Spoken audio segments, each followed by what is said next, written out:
हाँ जी, नमस्कार बच्चों, आप सभी को हिंदी की क्लास में आपका स्वागत, अभिनंदन और सत्कार। जैसा कि आप श्यामपट्ट पर लिखे देख रही हैं कि यहाँ एक शीर्षक लिखा गया है, एक फूल की चाह। एक फूल की चाह क्या है? मूल रूप से एक कविता है। और इस कविता को लिखने वाले कौन है? इस कविता को लिखने वाले कवि का नाम है सियाराम शरण गुप्त। सियाराम शरण गुप्त। बेटा ध्यान देना, एक कविता जिसका शीर्षक दिया गया था कि फूल की अभिलाषा। आपने सुना होगा नाम माखनलाल चतुर्वेदी, जिनके द्वारा लिखी गई कविता है फूल की अभिलाषा कि मुझे तोड़ लेना वनमाली और फेंक देना उस पथ पर जिस पथ पर देश के लिए बलिदान होने के लिए जाते वीर अनेक। यानी उसमें जो फूल है वो अपने मन की अभिलाषाओं को प्रकट कर रहा है। लेकिन यहाँ इस टाइटल को थोड़ा चेंज करके लिखा गया और इसको शीर्षक दिया गया है एक फूल की चाह। यानी एक फूल की चाह रखने वाला कौन था जिसने इस एक फूल की चाह करी, और इस चाह को पूरा करने के लिए किस व्यक्ति ने प्रयास किया और उस व्यक्ति को किस तरह से अपना आत्मोत्सर्ग करना पड़ा। यानी मौत हो गई उस व्यक्ति की कि वो जो है वो फूल लाने के उस प्रयास में अपनी जिंदगी से भी हाथ धो बैठा। तो क्या है ये कविता? सबसे पहले चलते हैं हमारे कवि के जीवन परिचय की ओर, जिनका नाम दिया गया है सियाराम शरण गुप्त। इनका जन्म कब हुआ? तो जन्म हुआ इनका 4 सितंबर। इनका जन्म हुआ 4 सितंबर 1895 में। कहां पर हुआ? उत्तर प्रदेश के झांसी जिले के, झांसी लक्ष्मीबाई वाला राज्य, झांसी जिले के चिरगांव नामक स्थान पर, ये एक छोटा सा गांव था, वहां पर इनका जन्म हुआ। इनके पिता का नाम था रामचरण गुप्त। वो भी कौन थे? एक बहुत अच्छे कवि थे, यानी काव्य लेखन किया करते थे। इनके बड़े भाई का नाम था मैथिली शरण गुप्त। और मैथिली शरण गुप्त वास्तव में हमारे देश के राष्ट्र कवि के नाम से भी जाने जाते हैं, जिन्होंने भारत भारती, साकेत, यशोधरा जैसे कई काव्य ग्रंथों का लेखन किया है। और आपकी क्लास 10th के अंदर इन्हीं के द्वारा लिखी गई एक कविता मनुष्यता को शामिल किया गया है। ये भी क्या थे? कवि थे। सियाराम शरण गुप्त जो है, इनकी जो शिक्षा दीक्षा है, प्रारंभिक शिक्षा दीक्षा उनके घर पर ही हुई। और इसी शिक्षा दीक्षा में इन्होंने गुजराती, अंग्रेजी और उर्दू भाषाओं का भी ज्ञान प्राप्त किया। गुजराती, अंग्रेजी और उर्दू भाषाओं का भी ज्ञान प्राप्त किया। सन 1929 के समय ये गांधी जी और महात्मा गांधी और उनकी पत्नी जो है कस्तूरबा गांधी, उनके संपर्क में आए। और 1940 के समय यानी 1940 के समय सुभाष चंद्र बोस जो है, इनके ही बर्थ प्लेस यानी जन्म स्थान चिरगांव आए थे और उनके स्वागत के लिए सियाराम शरण गुप्त ने जोरों शोरों से तैयारियां भी की थी।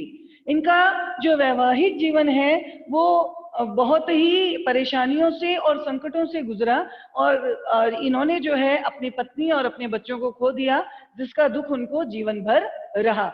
यानी महात्मा गांधी, विनोबा भावे और सुभाष चंद्र बोस के संपर्क में आने से ये इनके विचारों से भी बहुत ज्यादा प्रभावित हुए। और इनके विचारों से प्रभावित होने का ही ये कारण था कि इनकी रचनाओं में हमारे उस समय की एक झलक जो है देखने को मिलती है, जिस समय हमारे देश के अंदर क्या था? ब्रिटिश शासन था। और इस ब्रिटिश शासन से मुक्ति पाने के पश्चात जो है हमारे देश के हालात और ज्यादा बदतर हो गए थे। यानी पहले तो विदेशी थे जो हमारे देश के लोगों का शोषण कर रहे थे, और फिर बाद में कुछ ऐसे ही देश के लोग ही थे जो साधारण सामान्य किसान या मजदूर वर्ग या जाति धर्म के आधार पर बंटे हुए समाज के उस निम्न श्रेणी के वर्ग के लोगों का शोषण कर रहे थे। यानी शोषण का रूप बदल चुका था, शोषित तो फिर भी लोग हो ही रहे थे। पहले विदेशी जो है वो लोगों को जो है अत्याचार किया करते थे, प्रताड़ित किया करते थे। देश की आजादी के बाद देश के ही कुछ ऐसे लोग थे जो अपने स्वार्थ को पूरा करने के लिए अपने ही भाई लोगों का जो है शोषण किया कर रहे थे। बस उसी की एक झलक उन्होंने अपनी इस कविता के अंदर हमारे सामने प्रस्तुत की है। उनकी जो, जैसे कि मैंने आपको बताया, पत्नी और बच्चों की मृत्यु के कारण वे बहुत अपने जीवन से भी दुखी हो गए थे। और लंबी बीमारी के पश्चात सन यहाँ दिया गया है इनकी मृत्यु का सन, लंबी बीमारी के पश्चात लगभग 1963 को, यानी आजादी के लगभग कितने 12 या 13 साल बाद जो है इनकी मृत्यु हो गई। और लंबी बीमारी से ये जूझते रहे और लंबी बीमारी के पश्चात इनकी इस तरह से मृत्यु हो गई। अब इन्होंने कौन कौन सी रचनाएं लिखी, तो इन्होंने कुछ महत्वपूर्ण रचनाएं लिखी। इन रचनाओं में कईयों का नाम आता है। एक तो आता है मृण्मयी, दूसरा यहाँ पर आता है आथेय, तीसरी है आर्द्रा। आर्द्रा जो रचना लिखी थी उसमें इन्होंने अपनी बेटी जो है, उस बेटी का नाम था रमा, और रमा की जिस तरह से बीमारी के कारण मृत्यु हुई थी उसको मृत्यु के मुख में जाते हुए देख करके उन्होंने जो है आर्द्रा यानी भाव से भीगे हुए, यानी भाव विभोर, भाव विवहल हुए, यानी जो आंसुओं से परिपूर्ण है, उन क्षणों को इन्होंने इस रचना में व्यक्त किया था। अगली इनकी रचना थी उन्मुक्त, अगली रचना इनकी थी दुर्वादल, अगली रचना का नाम है इनका नकुल।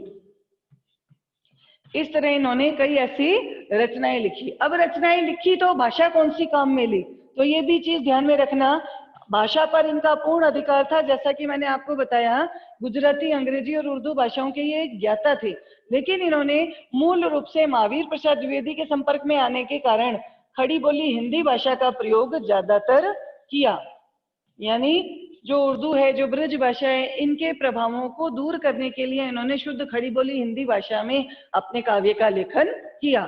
शैली कैसी थी, यानी किस तरह का लेखन कार्य, तरीका क्या था उनके लेखन का, तो कथात्मक शैली थी। यानी जो भी कविता लिखते थे वो कहानी के जो है पृष्ठभूमि में, ये कहानी के तरीके में लिखा करते थे।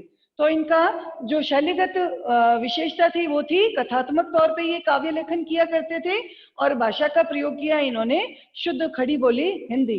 यानी वर्णनात्मक, व्याख्यात्मक या फिर विस्तार पूर्वक जिन जिन कविताओं का लेखन किया उसमें उन्होंने कथात्मक शैली को अपनाया था।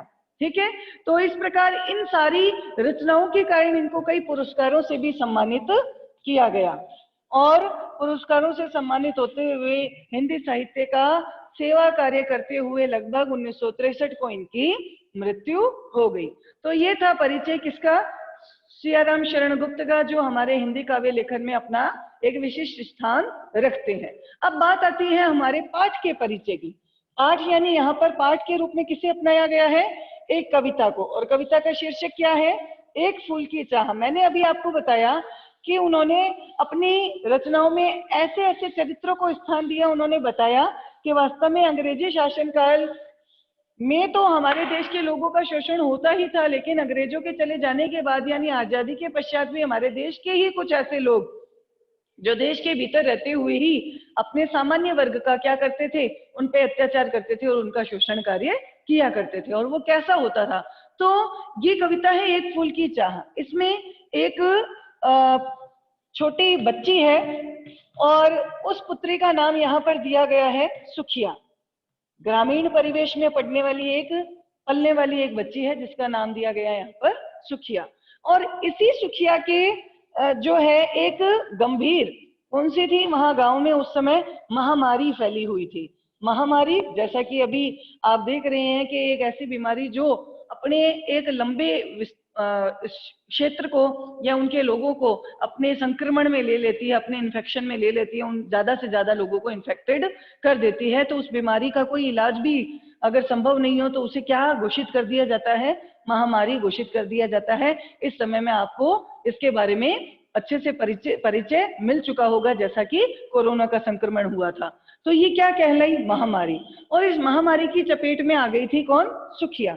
और ये किस जाति से संबंधित थे, ये उस समय की निम्न जाति से संबंधित थे, यानी ऐसी जाति जिसको उस समाज में ऊंचा दर्जा नहीं दिया जाता था। निम्न जाति से संबंधित उस सुखिया को महामारी ने जो है ग्रसित कर रखा था और मरणासन स्थिति में, क्या कहा गया, मरणासन स्थिति में यानी मृत्यु के बिल्कुल समीप पहुंचते हुए इस बच्ची ने अपने पिता से एक फूल, कौन सा फूल? जो वहां के बहुत बड़े मंदिर में बहुत बड़ी जो देवी है जिसकी पूजा की जाती है उसके चरणों में अर्पित किया गया, उस फूल को प्राप्त करने की कामना प्रस्तुत की। यानी इसने अपने पिता से उस फूल की चाह व्यक्त करी जो फूल वहां के मंदिर में देवी के चरणों में चढ़ाया गया था। पिता ने सोचा कि मंदिर में तो जाना हमारा वर्जित होता है, यानी निम्न श्रेणी के उन लोगों को उस समय मंदिरों में जल स्त्रोतों के आसपास नहीं जाने दिया जाता था, लेकिन फिर भी अपनी मृत्यु के समीप बैठी उस पुत्री को उसके मन की अभिलाषा को पूर्ण करने के लिए पिता ने ये दायित्व उठाया और वो जैसे तैसे उस मंदिर में प्रवेश भी कर गए। प्रवेश करने के बाद देवी की अर्चना और पूजा करने के पश्चात वो जब वहां का प्रसाद और फूल लेकर लौट रहे थे, उसी समय वहां के पंडित या फिर जो सवर्ण जाति के लोग हैं, उच्च जाति के लोग हैं, जब उनको पता चला कि ये निम्न जाति का व्यक्ति हमारे इस मंदिर परिसर में प्रवेश कैसे कर चुका, और प्रवेश तो किया बल्कि ये देवी के चरणों में चढ़ा हुआ फूल उठाकर ले जा रहा है, तो उन लोगों को ये बिल्कुल भी सहन नहीं हुआ और असहनीय इस व्यक्ति के इस तरह के कार्यकलाप को उन्होंने अपराध मना दिया। अपराध मानकर उसको खूब मारा और पीटा, और मारपीट करते हुए उस व्यक्ति को कारावास दे दिया, यानी जेल की सजा दे दी। अब वो बंदा तो जेल में बंद कर दिया गया। पीछे इस बेटी का क्या हुआ? ये बेटी वहीं तड़पती रही और तड़पने के काल में उसकी वहीं पर मौत हो गई। मृत्यु होने के पश्चात भी गांव के कुछ जाने माने लोगों ने उस मृत शरीर को जो है वो अर्थी पर ले जा करके उसको चिता में जला भी दिया। तब तक उसके पिता जो है वो जेल में ही बंद रहे। जब पिता वहां से छूटकर वापस भागकर आए तो उन्होंने देखा अपने घर तो पूरा वीरान हो चुका था। उस पुत्री का क्या हुआ? तो पुत्री जो है मृत्यु को प्राप्त कर चुकी थी। मृत्यु के पश्चात भी उसके मृत शरीर का क्या हुआ? तो कुछ लोगों से पता चला कि उसका तो दाह संस्कार कर दिया गया है। और जब वो उसी शमशान की तरफ अपनी पुत्री के शरीर की जो चिता है उसको देखने के लिए जब उपस्थित हुए तो वहां चिता भी जलकर बिल्कुल ठंडी हो चुकी थी। ये इस पिता की बहुत ही दुर्भाग्यपूर्ण बात थी। यानी मरते समय तक ये ना तो अपनी पुत्री का मुख देख पाए, और जब वो उसकी चिता जलाई जा रही थी उस समय भी वो अपने पुत्री के समीप नहीं थे। कारण ये था कि आजादी के बाद भी हमारे देश के अंदर जो है उच्च जाति और निम्न जाति का जो भेद विद्यमान था, तो उच्च जाति के लोग निम्न जातियों के प्रति जिस तरह का कठोर रवैया अपनाते थे, उस कठोर रवैये में एक व्यक्ति की जान तक क्यों ना चली जाए, फिर भी वो लोग जो है अपने इस अत्याचार को न करने से रुकते नहीं थे, अर्थात बाज नहीं आते थे। और फिर भी वो जो है उनका और ज्यादा शोषण करते थे, उन पे अत्याचार करते थे, और उनको जितना दमित कर सके उतना दमन उनका किया जाता था। बस उसी की एक झलक एक फूल की चाह कविता के रूप में उन्होंने यानी सियाराम शरण गुप्त ने हमारे सामने प्रस्तुत की है। तो इस प्रकार से मैंने आपको कवि का परिचय और कविता का परिचय दोनों बातों से पूर्णतः अवगत करवा दिया है। मुझे लगता है कि इस तरह का ये जो परिचय है आप सभी के लिए पर्याप्त रहेगा, आपको समझ आया होगा। तो यहाँ तक जो है आप समझ चुके हैं, तो चलिए बढ़ते हैं अपनी कविता की ओर। और कविता जो है वो आपकी स्क्रीन पर आपको दिखेगी और उस हिसाब से हम उसका अनुवाद करेंगे। धन्यवाद बेटा जी।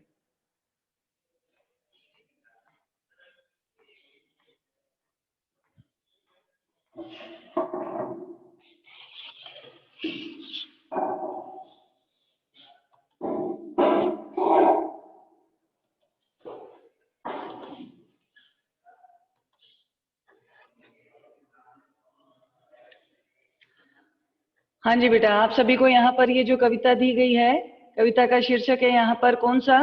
सियाराम शरण गुप्त। अच्छे ढंग से दिखाई दे पा रही है। और साथ साथ में यहाँ इस कविता के अंदर सबसे पहले कवि का परिचय दिया है। तो चलिए बढ़ते हैं अपनी इसी कवि के परिचय की ओर। जो मैंने अभी आपको बातें बताई है वो सारी बातें यहाँ पर और ज्यादा क्लियर हो जाएगी। सियाराम शरण गुप्त, इनका जन्म झांसी के निकट चिरगांव में कब हुआ? 1895 में। डेट बताइए मैंने आप लोगों को 4 सितंबर। मैथिली शरण गुप्त जिनको राष्ट्रकवि कहा गया है, ये इनके बड़े भाई थे। और इनके पिता रामचरण गुप्त, नाम बताया है मैंने आपको, वो भी कविता लिखा करते थे। इनके परिवार में ही इनको कविता लेखन का संस्कार प्राप्त हुआ था। और ये यानी सियाराम शरण गुप्त महात्मा गांधी, विनोबा भावे और मैंने आपको बताया सुभाष चंद्र बोस आदि के संपर्क में आए और उनके विचारों से परिचित हुए। इनकी रचनाओं में इन सारी संस्कारों का संकेत भी मिलता है।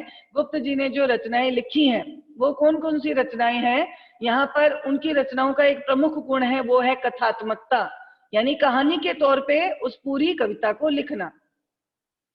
इन्होंने सामाजिक कुरीतियों पर भी करारी चोट की है और देश की ज्वलंत घटनाओं और समस्याओं का चित्र इन्होंने हमारे सामने प्रस्तुत किया है कि किस तरह से देश के अंदर, देश को आजादी मिलने के बाद भी देश के ही लोग अपने ही जैसे भाई लोगों का शोषण कर रहे हैं। इनके काव्य की पृष्ठभूमि अतीत हो या वर्तमान, उसमें आधुनिक मानवता की करुणा, यातना और द्वंद्व सम्मिलित रूप में उभर रहा है। यानी अतीत हो, यानी जो बीत चुका है, या हमारा वर्तमान, हर जगह पर मानवता जो है वो बहुत दीनहीन दिखाई देती है और हर जगह उनका शोषण भी हो रहा है। सियाराम शरण गुप्त की प्रमुख रचनाएं आद्रा, प्राथेय, मृण्मयी, उन्मुक्त, आत्मोत्सर्ग, दुर्वादर और नकुल है। आपको कोई 4 याद रखनी है। अब बात आती है कविता के परिचय की। जैसा कि मैंने आपको बताया, कहानी के फॉर्म में लिखी गई है ये पूरी कविता, यानी कथात्मक है। क्या कहते हैं, देखो, एक फूल की चाह गुप्त जी की एक लंबी और प्रसिद्ध कविता है और प्रस्तुत पाठ इसी कविता का एक अंश मात्र है। यानी ये कविता छुआछूत की समस्या पर है। छुआछूत यानी जो निम्न जाति के समझे जाते हैं उन लोगों को स्पर्श करना भी क्या है, पाप माना जाता है। अगर कोई व्यक्ति अच्छे काम के लिए निकल रहा है और अगर निम्न जाति का व्यक्ति उसे दिख गया ना, तो वो समझता है कि अरे अरे मेरे से पाप हो गया, इस व्यक्ति को देखना भी मेरे लिए बहुत बुरा था, अब तो मुझे नहाना पड़ेगा, मुझे तो जो है अपने आप को पवित्र करना पड़ेगा, दोबारा स्नान आदि पूजा आदि करना पड़ेगा। ये क्या थी, छुआछूत की समस्या, यानी अनटचेबिलिटी। एक मरणासन अछूत कन्या जिसका नाम था सुखिया, उसके मन में ये चाह उठी कि काश देवी के चरणों में अर्पित किया हुआ फूल मुझे कोई लाकर दे दे। तो उस बच्ची के पापा ने, यानी पिता ने, अपनी बेटी की मनोकामना पूरी करने का निश्चय किया। वो देवी के मंदिर में पहुंच गई, देवी की आराधना भी उन्होंने कर ली, लेकिन बाद में देवी के दूसरे भक्तों की नजर में वो खटकने लगा। मानव मात्र को एक समान मानने की शिक्षा देने वाली देवी कि जो सवर्ण भक्त थे, सवर्ण ऊंची जाति के जो भक्त थे, उन्होंने उस विवश, उस लाचार और अपनी बेटी की इच्छा को पूरा करने के लिए लालायित लेकिन अछूत पिता के साथ कैसा सुलूक किया। क्या वो अपनी बेटी को फूल लाकर दे सके? यही इस कविता का मार्मिक अंश है जो हमें बताएगा कि क्या वो पिता सफल हो पाता है या नहीं। तो यहाँ आप देख रहे हैं कि आपकी ये कविता दिखाई दे रही है आपकी स्क्रीन पर, जिसका शीर्षक दिया गया है यहाँ पर क्या, एक फूल की चाह। क्या कहती है इस कविता के अंदर कवि? देखिए, मैंने आपको बोला था कि आप अपनी कविता का जब भी अध्ययन करें तो अपने साथ पेन पेंसिल लेकर के अवश्य बैठे, क्योंकि इसमें कुछ शब्द ऐसे हैं जो बहुत गंभीर हैं, यानी जिनके अर्थ बहुत मुश्किल हैं। तो साथ साथ में उनके अर्थों को अभी आप लिखते चलिए। जैसा कि मैं आपको यहाँ रेखांकित करते हुए दिखाते जाऊंगी, सबसे पहला शब्द ही शुरू होता है। पहले इस काव्य का लेखन करते हैं।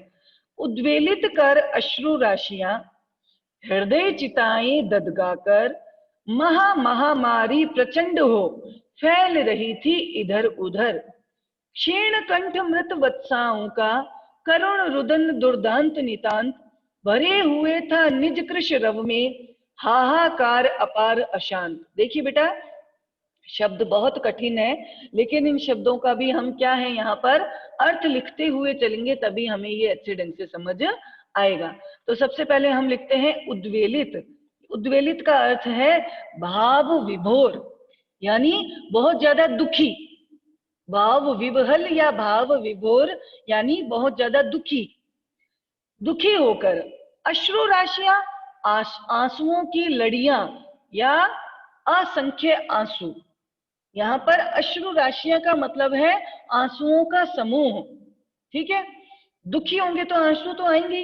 हृदय चिताएं ददकाकर, हृदय रूपी क्या है, चिताएं।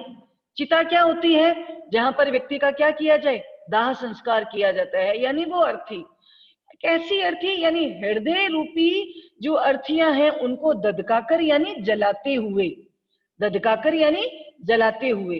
क्या हो गया था गांव में, महा यानी बहुत बड़ी, महामारी यानी एक गंभीर बीमारी, प्रचंड यानी भयंकर रूप से, हो यानी हो गई थी, और फैल रही थी इधर उधर उस ग्रामीण परिवेश के हर कोने में ये इस तरह की बीमारी फैल चुकी थी, यानी विस्तृत रूप से उस जगह को उस महामारी ने अपने जो है प्रकोप में ले लिया था। क्षीण यानी कमजोर या दबी हुई, कंठ यानी आवाज, दबी हुई आवाज किसकी? मृत मरे हुए वत्साओं, बच्चों की माओं का, मरे हुए बच्चों की माओं का जो रोने के पश्चात गला जो है, जो आवाज है वो बहुत क्षीण यानी दब गई थी। खूब तेज बंदा रोता है तो रोने की वजह से उसका कंठ क्या हो जाता है? दब जाता है, यानी क्षीण हो जाता है, कमजोर हो जाता है, इसलिए उसकी आवाज कैसी हो जाती है? दबी हुई सी सुनाई देती है। करुण, करुणा से भरा हुआ, दया से भरा हुआ। रुदन, रोने की आवाज। दुर्दांत, दुर्दांत यानी बुरी तरह से जिसको दबाया ना जा सके, इतनी बुरी कदर से। नितांत यानी बहुत भयंकर, ठीक है, यानी भयंकर रूप से रोने के ऐसे दयापूर्ण शब्द जिनको रोका तक ना जा सके, ऐसे स्वर सुनाई दे रहे थे। भरे हुए था यानी उस स्वर में एक और आवाज भरी हुई थी, एक और भाव था। क्या भाव था? निज यानी अपने, कृष यानी कमजोर, रव यानी स्वर में। जो माताएं रो रही थी उनके अपने कमजोर स्वर में एक और भाव दबा हुआ था। वो क्या था? हाहाकार यानी शोर, अपार, भयंकर रूप से, अशांत यानी बिल्कुल भी मतलब बहुत ज्यादा उद्वेलित करने वाला, जोरों शोरों से, ठीक है ना। अब वो रुदन किसका था? माओं का रुदन था। किसके लिए? मरे हुए बच्चों के लिए। चिताएं किसकी धधक रही थी? बच्चों की। लेकिन हृदय किसके जल रहे थे? माओं का।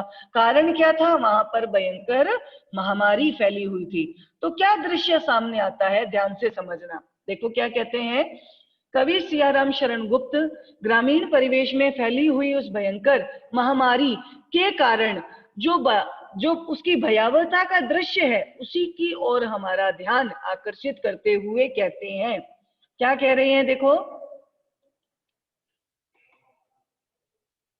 उद्वेलित यानी दुखी होकर, अश्रु राशियां, आंखों से गिरने वाले आंसुओं की लड़ियां, यानी अपने बच्चों की मौत के कारण माताओं का जो हृदय था वो बहुत दुखी हो गया था। उद्वेलित यानी दुखी हो गया, और दुखी होकर उनकी आंखों में से आंसुओं की लड़ियां बह रही थी, अर्थात असंख्य आंसू निकल रहे थे। पहली लाइन हो गई। और उनके अपने बच्चों की चिताओं को देखकर उन माओं का जो हृदय है, यानी उनका जो मन है, वो भी ऐसा लग रहा था बच्चों की चिताओं के समान ही धधक रहा है, अर्थात जल रहा है। क्यों जल रहा था? कारण क्या था?